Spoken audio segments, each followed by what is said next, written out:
Bienvenue à Expérience 4.0. Ici Simon Lemire, votre animateur du groupe Lacoste. Aujourd'hui, on parle des médias sociaux dans un contexte B2B avec Yvan Delia-Lavictoire, fondateur de Collective Pace et stratège numérique. Vous écoutez Expérience 4.0, propulsé par Groupe Lacoste, le podcast sur la transformation numérique pour améliorer votre expérience client.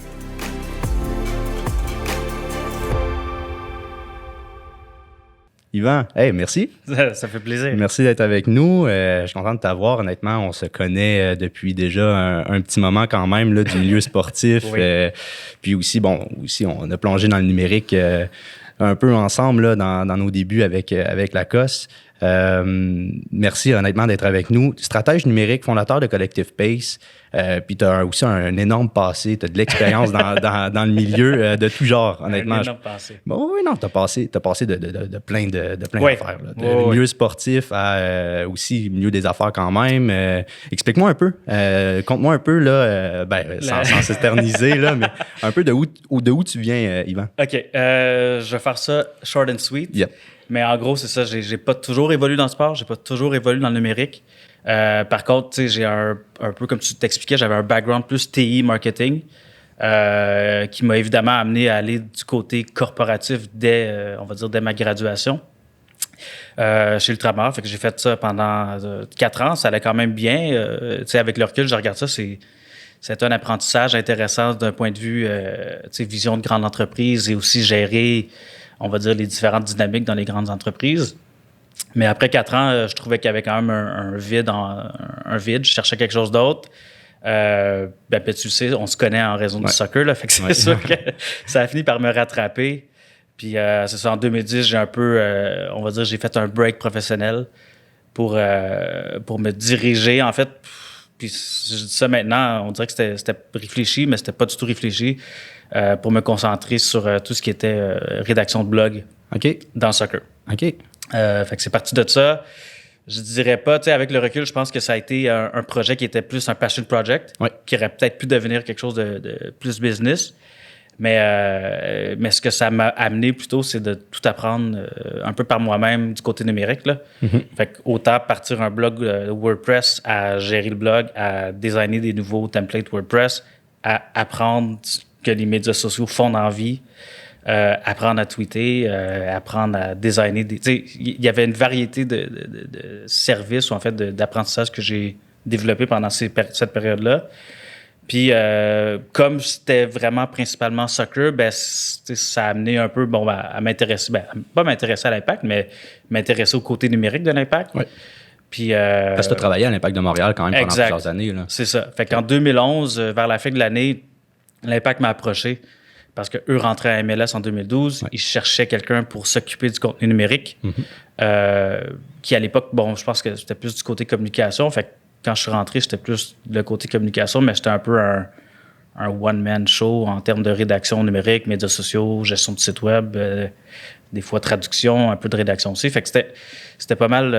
un touche-à-tout dans le domaine. C'était un peu touche-à-tout à l'époque. Tu sais, je pense qu'avec le temps, ça a évolué, puis peu importe les industries, on a réalisé que ça prenait vraiment un département, puis ça prenait plusieurs personnes pour le faire. Fait que c'est pas mal comme ça un peu que je suis tombé du côté numérique. De là qu'on s'est connu un peu aussi du milieu sportif. Là, je viens aussi de l'industrie du sport. Là, donc, j'étais moins bon joueur, mais tu sais, j'ai trouvé mon créneau dans l'industrie du soccer ou dans le marché du soccer, on l'appellera comme ça. Ouais. Puis ça m'a amené à comme un peu développer mes connaissances, mon expertise, ma façon de travailler. C'est sûr qu'à l'Impact, mon rôle, c'était plus comme de produire ou de créer du contenu. Mm-hmm. Puis à un moment donné, évidemment, je voulais quand même monter. Puis ce qui m'a amené ensuite à sauter du côté de Bell Media RDS, où est-ce que là, j'ai pu toucher un peu plus à de la stratégie, à des rencontres stratégiques, à des discussions peut-être plus moyen, long terme sur des concepts numériques. Puis ça m'a aussi amené à un peu gérer du staff. Ce que j'avais pas, comme, mettons, dans mon bagage à l'époque. Fait que c'est ça, encore une fois, j'ai sauté après 2 ans. Je suis resté chez RDS Bell Media pendant 2 ans. Et ensuite, l'aventure Collective Pace a commencé. Fait que j'ai décidé que je voulais, encore une fois, sauter, peut-être retourner du côté entrepreneurial, puis développer une agence numérique qui était spécialisée en sport. J'ai dit tout le temps sport, mais je pense qu'à un moment donné, c'était principalement soccer 95, et inspiré soccer. 95% soccer. Ouais. Là. Ouais. Non, mais quand on est bon dans un domaine, quand on comprend le contexte, quand Ouais. tu sais, je veux pas, là, chaque sport est un peu différent. Tu sais, au final, oui, c'est une industrie, c'est un marché, OK, fine, mais le soccer, ça a sa niche, donc tu visais inévitablement cette niche-là. Là. Puis, tu sais, avec les années, puis justement, avec mon passage à l'Impact, j'ai travaillé aussi avec la Major League Soccer. Ben, tu sais, veux pas, mon réseau de contacts, c'était du monde de soccer. Ouais. Fait que j'ai baigné, on va dire, dans cette industrie-là pendant assez d'années pour être capable de ensuite sauter, comme je t'ai dit, du côté business, pas business, mais agence, puis offrir des services à ces compagnies-là. Là. C'est quand même assez intéressant, Yvan, parce que je pense qu'on a fait un peu un saut semblable. De mon côté aussi, Ouais. je viens du milieu très, très sportif, soccer à l'Impact et tout. Puis là, maintenant, je touche au milieu industriel. Il y en a qui vont dire, mais voyons donc, tu n'as pas d'expérience dans le domaine, quoi que ce soit. Non, au contraire, c'est d'amener le numérique à ces entreprises-là, d'amener le numérique à ce contexte-là. Puis c'est un contexte d'affaires, ça s'apprend quand tu es sur le terrain, quand tu es sur le field. De ton côté, puis on a la chance de collaborer beaucoup ensemble, que ce soit sur des formations, que ce soit sur monter des stratégies de contenu pour des entreprises dans le domaine industriel, pour des manufacturiers, pour d'autres entreprises aussi dans un contexte B2B super intéressant. Puis comment toi, tu vois ça un peu, cette petite transition-là? Parce que là, évidemment, tu gardes quand même ton côté sportif, là, on néglige pas ça, mais d'avoir fait un peu ce saut-là avec nous, de collaborer ensemble dans un milieu peut-être d'un premier coup d'œil, tu connais un peu moins. Ah, c'est sûr que je le connais moins.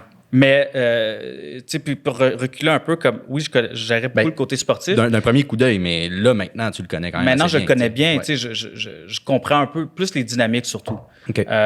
Puis comme on en parlait beaucoup, tu sais, veux pas, j'arrive peut-être d'un monde qui était média, pas traditionnel, mais qui produisait du contenu pour informer, pour entertainer les gens, alors que du côté peut-être B2B, tu as peut-être d'autres volets à approcher. Il y a un plus grand besoin peut-être d'éducation. Il y a peut-être aussi plus grand besoin aussi de vendre et de promouvoir les services, produits et la marque en tant que telle.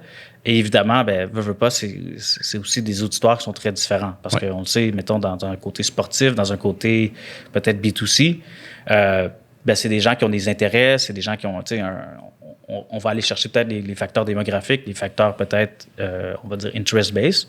Alors que dans B2B, ben, veux pas, tu cibles des acheteurs potentiels qui sont issus de différents départements, de différentes industries. Fait que peut-être que leurs intérêts puis leurs facteurs démographiques sont un petit peu moins importants. Fait que c'est surtout ça, je pense, qui m'intéresse. Puis comme je le disais, je pense que j'ai travaillé beaucoup dans le côté sportif, mais ce que j'ai réalisé peut-être dans l'année, on va dire les 18 derniers mois, c'est que ce service stratégique-là qu'on offre, toi et moi, ben, c'est quelque chose qui est peut-être de plus en plus nécessaire du côté B2B. Oui. Ou est-ce que peut-être eux ne le voient pas parce que ça fait plusieurs années qu'ils travaillent un peu peut-être dans on va l'appeler le marketing plus traditionnel. Carrément, oui. Puis ça fonctionnait. Ça fonctionnait. Dans le sens que les trade shows, les foires commerciales, le word of mouth qu'on appelle en anglais, là, être capable, le bouche à oreille, puis se déplacer, serrer des mains, ça fonctionnait. On veut pas. Puis c'est difficile après de sortir, puis d'adhérer au numérique, puis d'investir, je sais pas quelle somme d'argent dans le numérique quand que tes méthodes fonctionnent. T'sais. Là, maintenant, où on est dans une situation, puis je pense que la pandémie nous le fait ressentir plus que jamais, c'est qu'on n'a pas le choix d'adhérer au numérique. Le numérique a plusieurs formes. Puis là, aujourd'hui, on parle des médias sociaux, puis tu le dis bien, ça a tellement plus de facteurs dans un contexte B2B. On va toucher des audiences, puis il faut être très niche, il faut être très, très, très ciblé. Ouais. Parlons des plateformes, parce que là, les médias sociaux, on se le fait demander. Là, hey, je veux publier sur Facebook, je veux publier sur Instagram, Twitter, là, il y a TikTok, Snapchat qui sort. On ne sait plus sur quel pied danser, surtout puis je me mets en place d'un manufacturier. Absolument. Ou en place de n'importe quelle entreprise B2B. Qu'est-ce que je fais sur les médias sociaux? Par où commencer? C'est quoi les plateformes? À quoi ça sert? Ben, c'est sûr que c'est important de faire un survol des plateformes qui existent déjà parce que veux pas, c'est là que tu vas savoir aussi, bon, ben, est-ce que je n'ai de besoin pour vrai? Parce que tu n'es pas obligé, puis ça s'applique autant B2B que B2C, tu n'es pas obligé d'être sur toutes les plateformes. Si tu sais que ton auditoire est peut-être plus jeune et peut-être plus tech-friendly, ben, tu peux aller du côté d'Instagram. Mais si ton auditoire est peut-être plus âgé et peut-être plus corporate, comme tu le vois, peut-être c'est très fréquent en B2B, ben, n'auras pas le choix. Pas que tu n'auras pas le choix, mais tu pourrais dire, ben, regarde, concentre-toi sur LinkedIn pour commencer, bâtir une stratégie qui est solide pour LinkedIn. Puis après ça, ben, on peut se tourner vers YouTube, on peut aller vers Facebook. Puis après ça, tu développes des stratégies de contenu qui sont propres à chaque plateforme. Mais tu sais, si on regarde un peu les plateformes qui existent, ben, là, je l'ai mentionné, il y a Facebook qui est au top de la liste. Ouais. Principalement en raison du nombre de personnes qui utilisent la plateforme. Et aussi principalement, bon, je dirais pas qu'ils ont une longueur d'avance, mais ils sont quand même avec Instagram. Fait que ça, il y a des acquisitions dans le milieu qui font en sorte que ça se connecte entre ces plateformes. C'est ça. Ultimement, il y a Facebook et Instagram qui sont ensemble.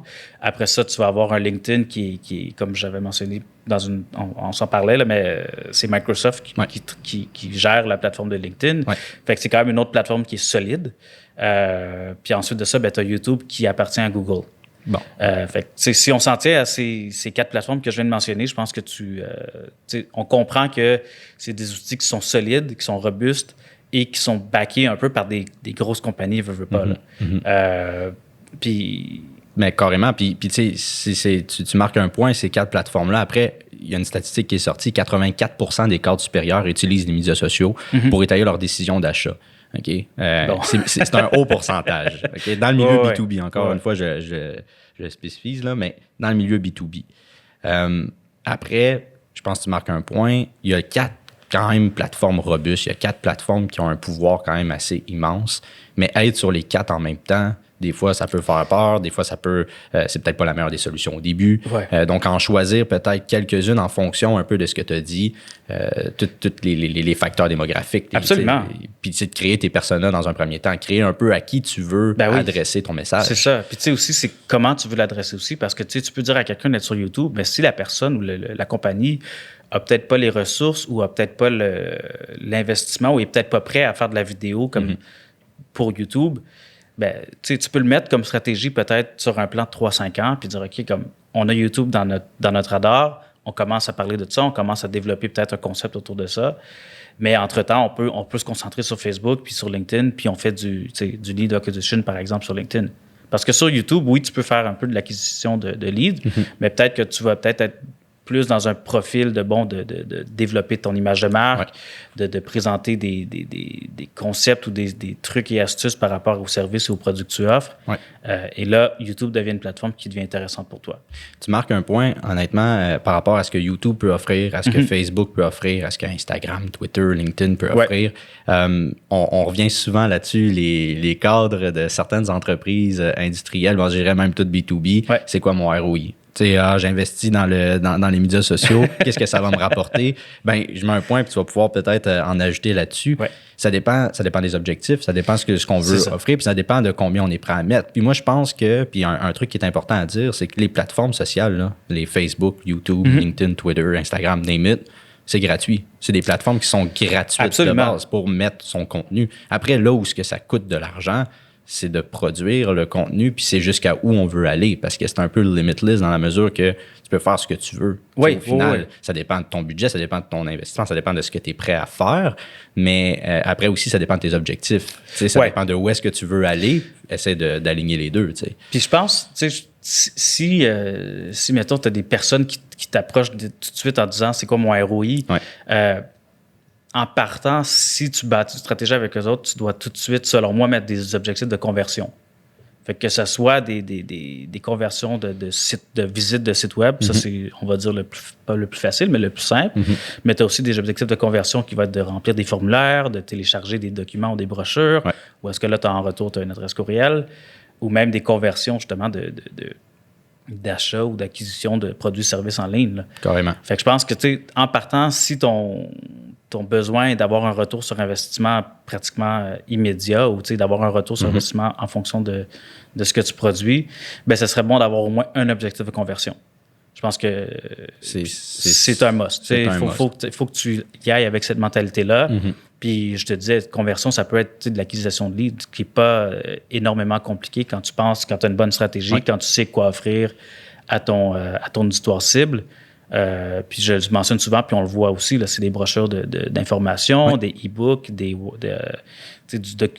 la documentation qui positionne aussi la marque comme Expert Matter. Là, qui est valorisante. Qui est valorisante, exactement.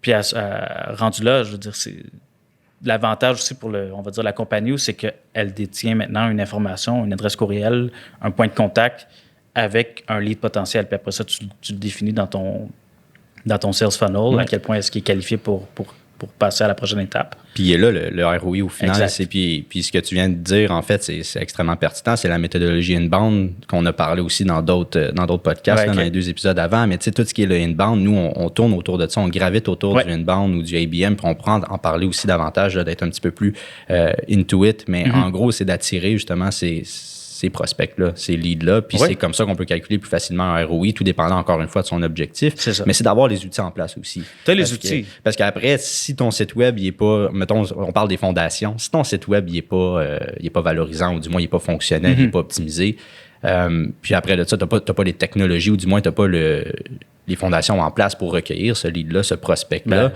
poster sur les médias sociaux, inévitablement, tu n'auras probablement pas un ROI positif. C'est ça. Puis je le dis des fois, puis c'est pas négatif, mais je veux dire, si tu te concentres, mettons en B2B, si tu es pour être sur les médias sociaux, pour les likes, il va peut-être falloir que tu revoies ta stratégie dans un sens. À moins que ça soit ton seul objectif, puis tu veux juste voir des likes, puis tu es content parce que les gens aiment ton contenu, c'est correct. Mais si tu n'as pas d'objectif quantifiable ou qui est mesurable ou qui a un impact sur tes ventes ou ta business, tu n'as pas besoin de faire ça. Non. Je veux dire, puis ne serait-ce que ça soit aussi pour tout ce qui est employé. Tout ce qui est comme RH aussi par rapport à ça. On a parlé un peu du volet ROI, business, qui veulent avoir des leads, qui veulent faire plus de ventes, plus de commandes. Mais pour quelques-unes de ces entreprises-là, des fois, c'est même pas un enjeu. Là. Les ventes vont bien, puis ça roule bien, puis des fois même sont capés là, en termes de production puis opération interne. Eux, leur gros souci, c'est d'aller chercher justement plus d'employés, plus de main-d'œuvre. Okay. Puis même, je dirais, les employés internes, de valoriser le fait de les garder tout simplement, puis de montrer tout ça. Puis je pense qu'il y a aussi un volet là-dessus qui pourrait être intéressant de faire valoriser son contenu, mais comment on pourrait potentiellement tracker le fait que les gens voient son contenu, puis comment on pourrait potentiellement calculer un ROI en fonction de, comme c'est pas nécessairement des ventes, mais c'est qu'on valorise justement la puissance des employés, là, puis la main-d'œuvre pour venir aller les chercher tout simplement. Là. Ouais, non, puis tu sais, je pense qu'il y a, on le voit, les outils maintenant de plus en plus deviennent pas des machines, mais ils ont tous les outils, en fait, toutes les options qui s'ajoutent à ces outils-là. Ou est-ce que, je donne l'exemple d'Instagram parce que c'est ce que je connais bien, mais tu sais, il y a 10 ans, Instagram, on partage des photos, on met un filtre genre jaunâtre, puis c'est le fun. Aujourd'hui, c'est une plateforme de vente. Tu peux taguer tes produits, tu peux tout faire. Là. Ouais.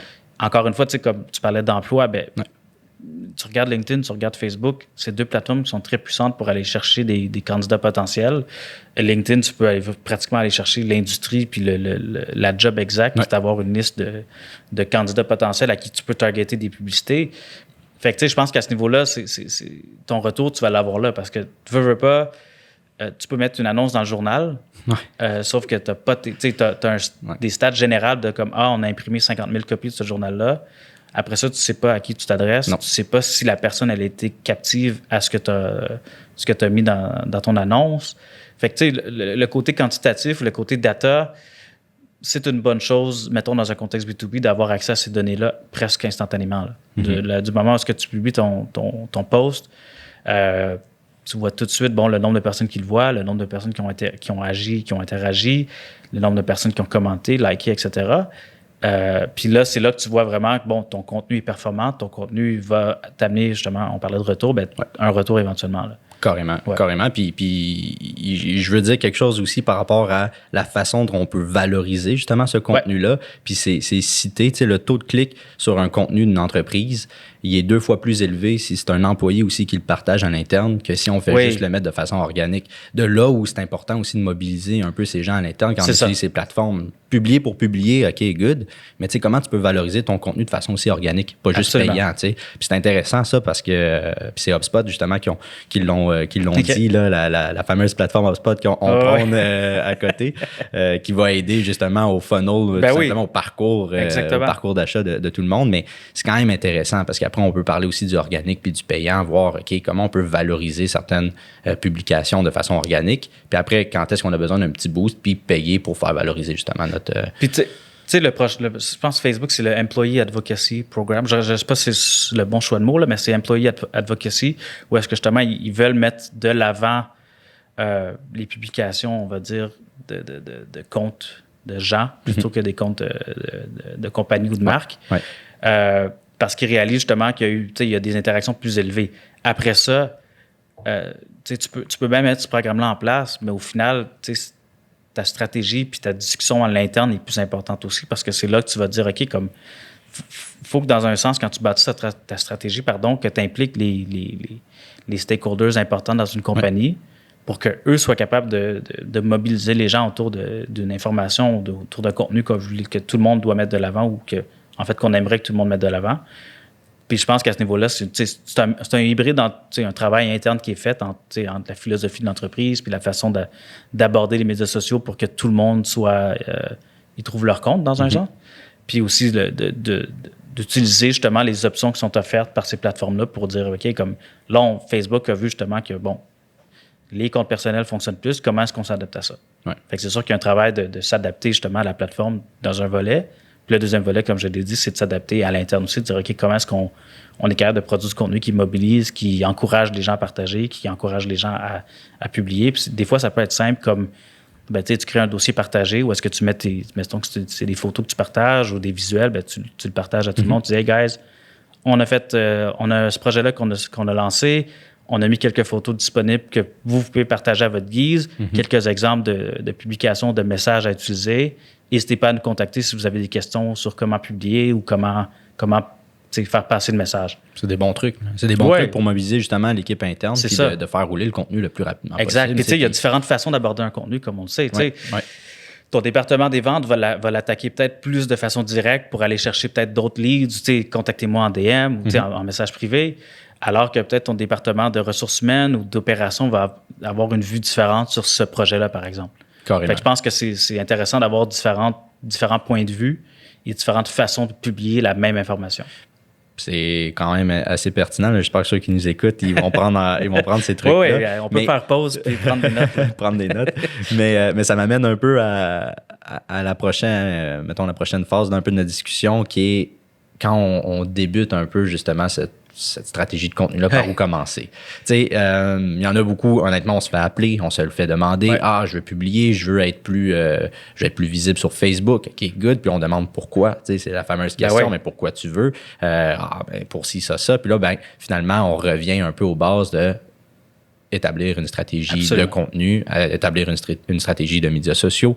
Puis là, c'est peut-être faire la différence entre c'est quoi une stratégie de médias sociaux comme assez précis, puis une stratégie de contenu en général, parce que, le blog, exact, c'est relié, tu as tout ce qui est contenu écrit, tu parlais tout à l'heure de e-book, white paper, au final, ça fait partie de ta stratégie de contenu. Stratégie de contenu.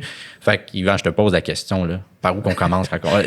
On n'en fait pas une, là, en live, là, mais comme les grosses phases. OK. Mettons, toi, tantôt, tu disais pourquoi, là? Ouais. Pourquoi, là, cette question-là, tu la poses 12 fois à la personne? Parce qu'au final, tu vas avoir peut-être 90% de tes réponses. Mais en gros, quand tu fais une stratégie, la première chose que tu veux, là, c'est justement le pourquoi, c'est quoi tes objectifs? Ouais. C'est comme tu as une compagnie, je sais que tu as des objectifs à l'échelle de la compagnie. Ouais. Fait qu'à partir de ces objectifs-là, il va falloir que tu identifies un peu, comment est-ce qu'on peut les décliner en objectifs de contenu médias sociaux, par exemple. Si c'est une stratégie médias sociaux. Okay. Fait que c'est de dire, OK, regarde, si on a besoin d'atteindre, si, mettons, notre objectif, c'est d'atteindre tant de ventes, comment est-ce que les médias sociaux peuvent contribuer à ça? Est-ce que c'est en acquisition de leads? Est-ce que c'est en trafic vers le site web? Est-ce que c'est en conversion vers un formulaire de téléchargement? Il y a plusieurs façons de le faire. Fait que c'est en partant, c'est ton objectif. À la base, si tu n'as pas d'objectif, fais pas les autres étapes, ça vaut même pas la peine. Les autres étapes, ensuite, c'est de définir un peu tes valeurs d'entreprise parce que, ultimement, ce que ça va faire, c'est que ça va un peu définir la tonalité puis la façon dont tu vas aborder tes contenus sur les plateformes. Ensuite de ça, évidemment, il faut que tu définisses, comme tu as une stratégie, tu as ton auditoire, tu as les plateformes que tu choisis. Fait que ton auditoire, on en parlait, le persona, c'est d'être capable d'identifier un ou des clientèles cibles, puis d'être pratiquement le plus précis possible rendu là. Parce que si tu diffuses un message at large sans savoir à qui tu t'adresses, c'est comme, je veux dire, c'est comme faire une pub dans le journal. Oui, c'est le même principe. On revient à la méthode traditionnelle, puis on oublie à qui on vise, en fait, notre contenu, à qui on veut. Puis c'est d'amener une solution. En fait, c'est pas nécessairement d'aller solliciter les gens qui sont pas intéressés, mais c'est de découvrir ce persona-là qui est potentiellement intéressé, qui ne sait peut-être pas encore, mais qui va le devenir. Puis c'est important à souligner parce que des fois, on dit, c'est des grosses plateformes, fait qu'on veut parler au plus de gens possible, mais c'est pas vrai. Tu n'as pas besoin de parler à tout le monde. Parle à ceux qui ont besoin d'être concernés parce que tu diffuses comme message. Puis après ça, tu développes un peu on va dire, cette clientèle-là un peu plus. Mais en gros, c'est ça. Tu as la définition de l'auditoire, tu as le choix des plateformes, on en parlait. Là, fait qu'en fonction de tes objectifs, en fonction de tes auditoires, tu vas avoir une bonne idée des plateformes sur lesquelles tu veux te concentrer. Puis après, tu y vas un peu avec le budget. Exact. Parce que les 4 pourraient être intéressantes ou tu peux même en avoir 5-6 autres de plus. Mais ultimement, puis tu peux les mettre dans la stratégie, mais c'est juste d'avoir aussi un timeline après puis dire, OK, regarde, de façon réaliste, il y a peut-être des plateformes sur lesquelles on peut embarquer tout de suite. Peut-être c'est d'avoir un designer graphique qui nous supporte. Mais dans les prochains 6 mois, on aimerait ça lancer notre page YouTube. Fait que là, on le sait ça s'en vient. Fait qu'il faut peut-être investir de ce côté-là. Ce qui est important ensuite de ça, c'est de développer aussi tes thématiques de contenu. On va dire, je pense qu'il y a piliers de contenu ou thématiques. C'est la même chose, essentiellement, c'est de définir un peu c'est quoi les sujets, les catégories que tu vas aborder. Puis aussi de choisir pour chaque sujet ou catégorie, il faut que tu attribues au moins un ou des auditoires cibles. Si ça parle à tout le monde, tant mieux. Si ça parle à un auditoire cible, tu vas le savoir. Puis aussi d'identifier les objectifs auxquels ça va correspondre dans un sens.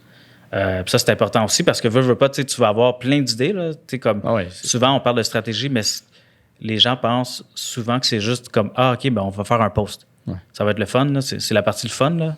La stratégie, je ne dirais pas que c'est la partie moins le fun, mais c'est la partie plus de travail puis de s'assurer. Théorique, un petit peu plus théorique. Oui, mais en même temps, c'est un bel exercice parce que tu t'assures que quand tu prépares du contenu médias sociaux, on va dire dans ton document ou dans tes feuilles de travail, tu sais que ça parle à un objectif. Fait que si ça ne répond pas à aucun objectif pour l'instant, tu peux dire, regarde, ça a l'air vraiment le fun. OK, on peut peut-être juste le mettre de côté puis se concentrer sur l'atteinte de ces objectifs-là. Puis quand on va avoir atteint ça, on va prendre ça puis on va essayer de voir qu'est-ce qu'on peut faire avec ça. Fait que je pense que c'est important. Puis tu sais, après, une fois que tu as développé, on va dire, tes thématiques, là, c'est de trouver une façon de les inclure dans un calendrier de contenu. Le calendrier de contenu, essentiellement, c'est typique, là, mais c'est un calendrier tel quel où est-ce que tu te dis, cette thématique-là qui va être, mettons, la mise en valeur des employés, c'est un contenu qu'on aimerait voir une fois par mois parce que, ultimement, un de nos objectifs, c'est d'embaucher du monde l'été. Fait que tu dirais, OK, si on fait ça régulièrement, puis à la limite, on sait qu'on a besoin d'embaucher du monde l'été, fait que notre calendrier de contenu rendu peut-être au printemps, cette catégorie-là va peut-être être plus présente que les autres catégories. Exactement. Puis là, avec certains chiffres, si on veut avoir comme certains candidats, puis de chiffrer, en fait, ces objectifs-là. Tu vas le savoir. On va le savoir. On parlait du fameux ROI, mais là, inévitablement, si tu mets tes pions en place, puis il n'y a pas juste ça à faire, là, il y a d'autres d'autres trucs qui gravitent autour, mais si on parle de médias sociaux, ça va être une belle façon de voir si on a réussi justement à atteindre. Puis tu vas le savoir, comme je le dis, tu vas le savoir, mais tu vas avoir une moyenne. Oui. Si tu as fait un contenu une fois par mois sur 12 mois, tu prends la moyenne, tu dis, OK, quand on fait ce type de contenu-là, voici les résultats qu'on a. Est-ce qu'on est capable de l'augmenter? Est-ce que si on met de l'argent, est-ce qu'on est capable d'aller chercher plus de gens? Peut-être. Ouais. Fait que, c'est à ce niveau-là que tu es capable vraiment d'avoir une valeur qui est quantifiable, mais aussi d'être capable de prendre des décisions en fonction de ces valeurs-là. C'est vraiment intéressant. Puis après, c'est de l'optimiser parce qu'après, c'est jamais fini. Il faut que tu réitères, il faut que tu revoies un peu qu'est-ce qu'il a bien fait. Comme tu dis, on fait une moyenne. OK, celui-là a peut-être moins bien fonctionné. Il y en a qui vont pas bien fonctionner. Puis c'est le même. C'est de laisser erreur à un certain moment donné. C'est pas une science infuse. On parle du marketing en général, c'est pas une science infuse. On peut maximiser le potentiel, on peut mettre les odds de notre côté. Mais après ça, c'est des tests. Puis c'est de savoir comment on peut s'adapter à différentes choses qui vont sortir. Puis comment on peut optimiser s'il y a certaines mesures qui ont moins bien fonctionné. On parlait de conversion, mais un moment donné, dans ton calendrier, tu vas savoir que pour avoir un lead, ça te prend 250 visites sur ton site web. J'exagère, là, mais c'est peut-être ça. Peut-être. C'est peut-être ça ta valeur. Fait que là, tu te dis, regarde, on a besoin de 5 leads. Fait que fais juste la multiplication. Ça va être ça. Il te faut après ça 1000 visites. C'est ça. Puis oui, puis après ça, on peut voir, on s'assoit avec des experts, puis on regarde, OK, 250. Comment est-ce qu'on peut optimiser ce site web-là? Oui, c'est ça. Peut-être que c'est le site web qui a un petit problème, ou peut-être c'est le post en question. Puis là, c'est là où tu vois un peu, est-ce que c'est le contenu, est-ce que c'est le site web, est-ce que c'est un mélange des deux? C'est ça. Est-ce que c'est... puis on parle, puis c'est basé là-dessus, le podcast, l'expérience client. Mais c'est tout, en fait. C'est non seulement le post que tu mets, c'est peut-être ta stratégie au début, c'est peut-être tes fondations. As-tu les outils en place pour amener le prospect dans le bottom du funnel, là, si on veut? On sort des anglicismes, mais c'est ça. Tu vas avoir tes données, on va dire quantitatives, vont supporter tes décisions qualitatives. Fait que tu parlais du site web, tu parlais de peut-être que le post est amélioré. Si tu as des données quantitatives qui te donnent un peu le portrait de la situation, tu peux dire, OK, comme là, maintenant, à partir de ça, on a 3 variables qualitatives qui sont, 1, la rédaction de la publication, 2, l'expérience sur le site web, puis 3, le visuel qui a été utilisé, par exemple. Fait que là, tu dis, à partir de ces 3-là, on est capable peut-être d'en modifier un, voir qu'est-ce que ça donne, d'en modifier un deuxième, qu'est-ce que ça donne, puis le dernier, c'est de changer le site web, là, ça va donner ça. Exact. Fait que je pense que c'est, ultimement, il faut voir le côté, peut-être que je suis plus quantitatif aussi, les données en amont, pas en amont, mais les données devant toi, puis ensuite de prendre des décisions plus qualitatives, puis plus, on va dire, artistiques ou reliées à la rédaction, design, etc. Là. Carrément. Puis on peut le faire. Pourquoi? Parce que les gens sont, puis on l'a dit, 84% des cadres supérieurs utilisent les médias sociaux pour... Puis la raison est importante pour étayer leur décision d'achat. C'est pas juste 84% des cadres supérieurs sont sur Facebook en train de poster qu'est-ce qu'ils ont fait le week-end. Non. 84% des cadres supérieurs sont là-dessus pour étayer leur décision d'achat. Donc, c'est important d'être dessus. Puis je pense que tu es donné en masse pour analyser le tout, pour s'optimiser. Puis ce qui est le fun, ce qui est intéressant avec le B2B, puis ça devient le fun aussi, c'est que tu sais que les gens qui utilisent les médias sociaux cherchent ou sont activement à la recherche d'un produit ou d'un service ou d'un besoin ou de combler ou de répondre à une solution. Fait que l'avantage, mettons, de faire du B2B, c'est ça. Tu n'as pas besoin d'être, d'essayer de cibler les intérêts de ton auditoire ou d'essayer de voir qu'est-ce qu'eux ils aiment trop, alors que peut-être B2C, c'est plus ça. Mais B2B, je veux dire, tu peux être très direct sur LinkedIn, là. Ça fonctionne. Sur la plateforme LinkedIn, ça, je le confirme, tu peux être très, très, très direct. Très direct parce que les gens qui sont présents sur cette plateforme-là, c'est ça qu'ils recherchent. Exact. Ça m'amène à un point, je sais qu'on enchaîne dans le temps, mais je pense que c'est important. Puis on peut parler encore. Tu l'as dit, sur LinkedIn, on peut être assez direct. Puis c'est là où est important, les gens, puis je cible quand même les gens aux ventes, même les gens dans le marketing. On parle beaucoup du social selling, qui est en soi, utiliser les médias sociaux pour se vendre, soit soi-même, soit le service de l'entreprise, soit vendre l'entreprise, mais en utilisant ce compte personnel-là, si on veut, puis d'être capable aussi d'utiliser le social listening.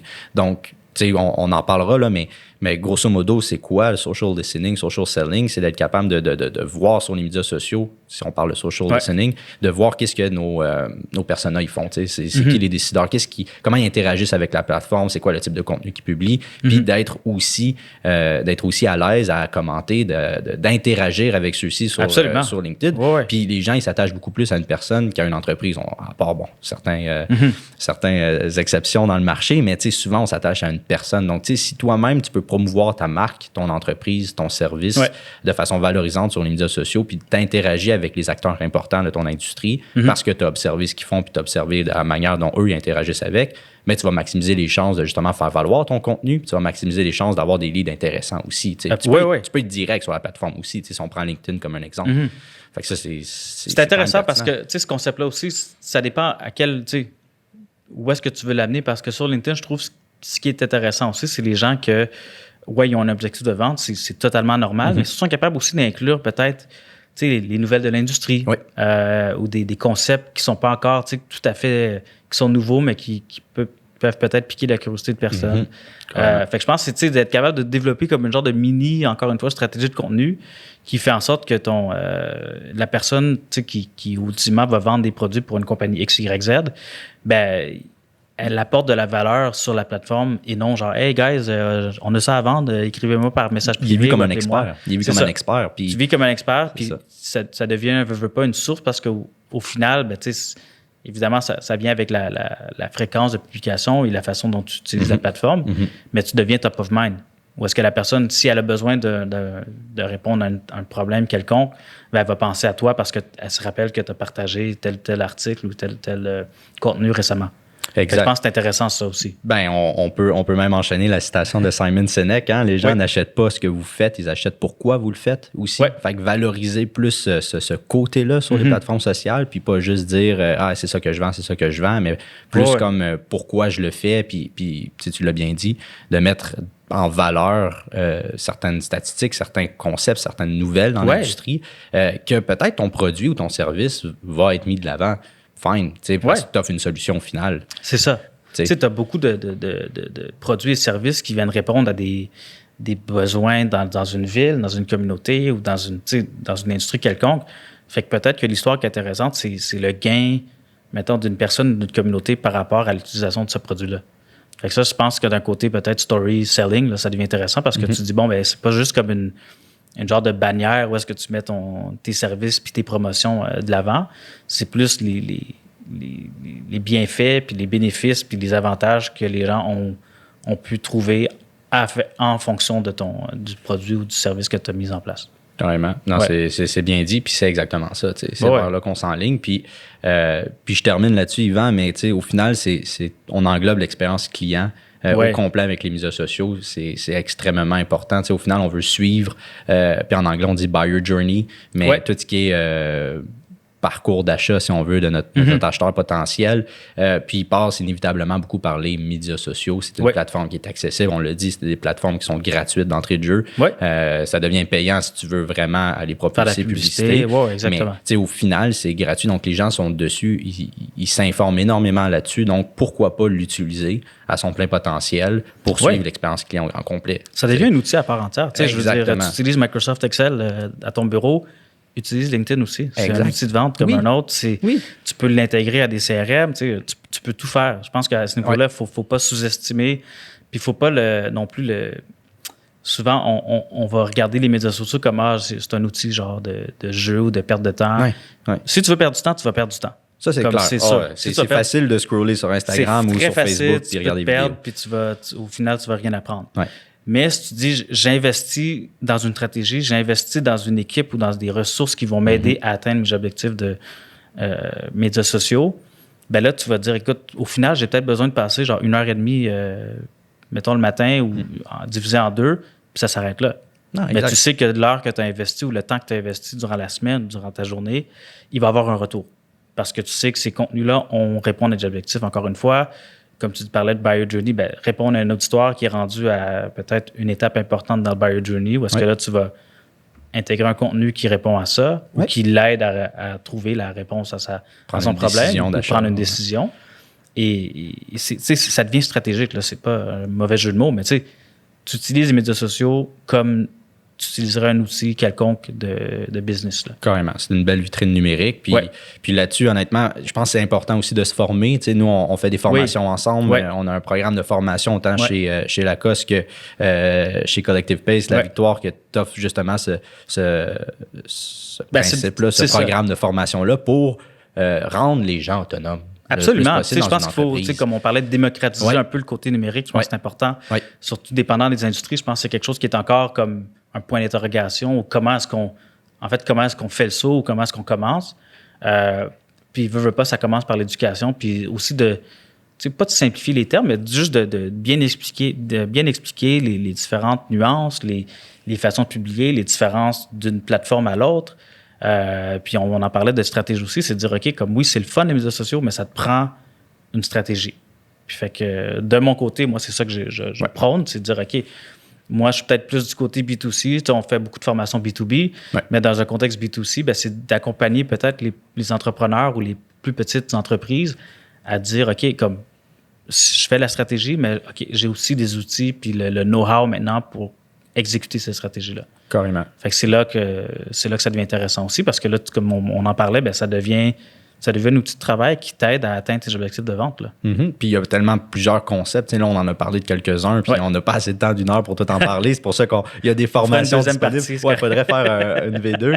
Mais c'est pourquoi aussi il y a des formations qu'on donne parce qu'il y a plusieurs concepts. On n'a pas parlé nécessairement du principe, des fois, des petits algorithmes qui sont cachés derrière, puis comment on essaie de promouvoir le plus possible le côté organique des publications. Pourquoi? Parce que Facebook, LinkedIn, toutes les plateformes, on l'a dit, sont gratuites, mais de l'autre côté, ils veulent valoriser quand même le côté payant. C'est la façon dont ils se font de l'argent, on va pas se le cacher, mais il faut s'adapter à ça, en fait. Il faut adopter les technologies, adopter les plateformes et s'adapter aux consignes ou du moins aux petites barrières qu'ils peuvent donner. Absolument.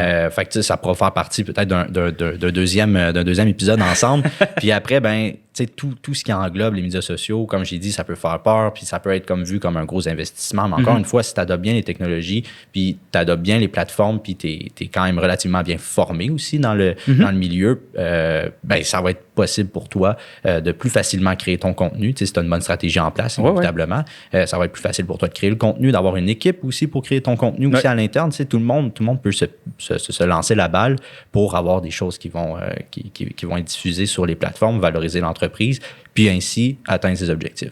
C'est ce qu'on veut. C'est ce qu'on veut. Mais, hey, Yvan, merci. Ça fait plaisir. C'était très fun. Un gros merci. Puis, pour les gens qui nous écoutent, si vous voulez aller voir le site web de Yvan, lavictoire.ca ou collectivepace.com aussi, tu as les deux.